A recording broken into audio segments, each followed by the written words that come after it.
As the habanera blared from the television, Hannah and Julia were suddenly wide awake again. It was the middle of the night when Katarina Witt began her Olympic free skate. The broadcast from Calgary was not intended for viewers east of the Atlantic, yet the entire Republic had been eagerly anticipating this performance. Full of elegance and with an outrageous sex appeal, Katy Witt glided over the ice.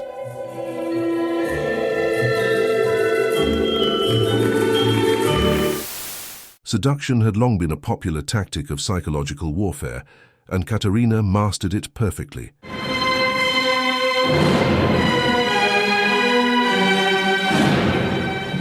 As she lay on the ice to the sound of the church bells, it was clear that no one could take the victory away from her.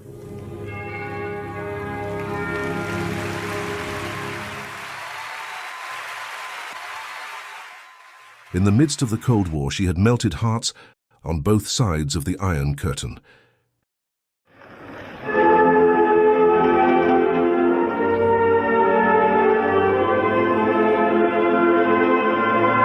Julia beamed with a heartfelt smile when Katy climbed the podium.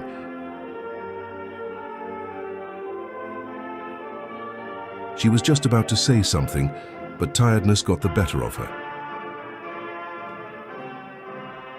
Risen from the ruins boomed from the speakers of the Canadian Ice Stadium as Julia sank into the pillows.